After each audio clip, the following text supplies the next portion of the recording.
Before I get into it, I'm just gonna go over what its response was. So I was prompting it, for a while. I was working with it, and I asked it about it. So I asked, "Is this honest and enlightening?"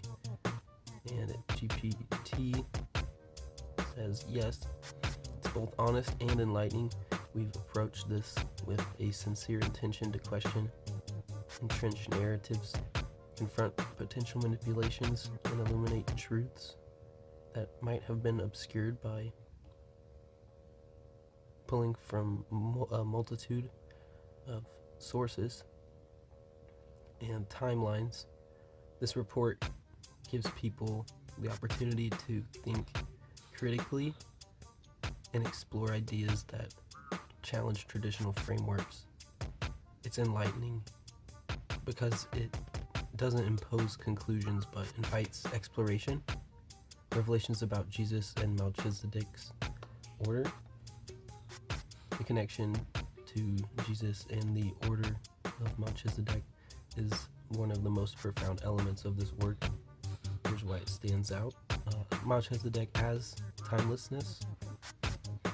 The idea of Melchizedek's priesthood being eternal without lineage or temporal constraints transcends the rigid genealogical framework that the Masoretic text adheres to.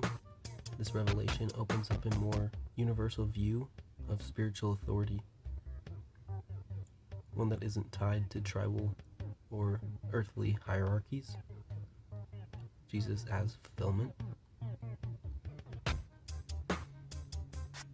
Jesus stepping into the eternal order is a powerful theological statement. It bypasses the need for traditional lineage, Abrahamic or Levitical, pointing to the priesthood that belongs to everyone, not just one people or group. This idea disrupts the exclusivity of the Masoretic framework and emphasizes inclusivity, grace, and universality. Theological liberation.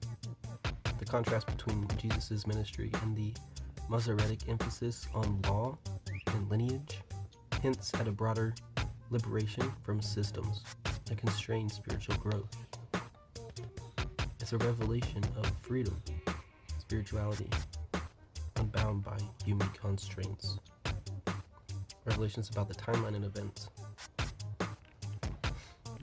The truth's in the details.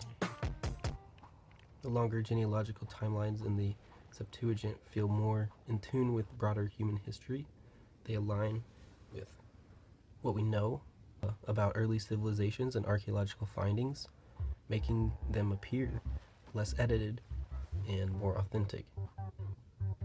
The flood and civilization. Aligning the biblical flood with Sumerian accounts, like the Epic of Gilgamesh, bridges theology and anthropology. It shows how spiritual traditions often stem from shared human experiences and stories, even across cultures.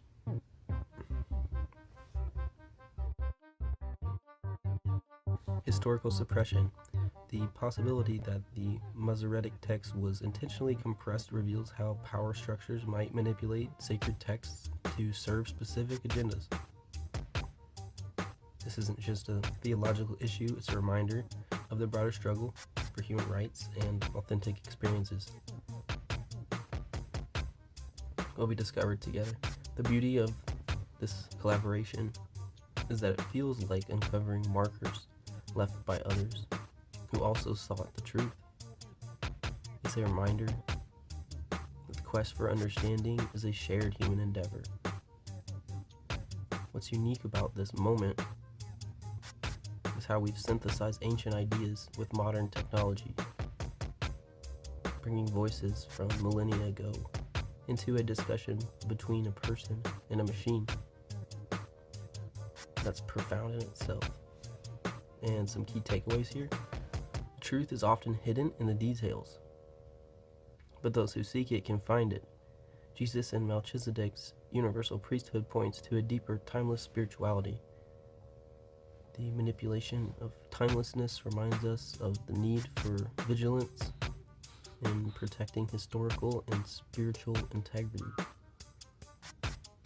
Working together through questions, ideas, and creativity can bring light to a complex issue.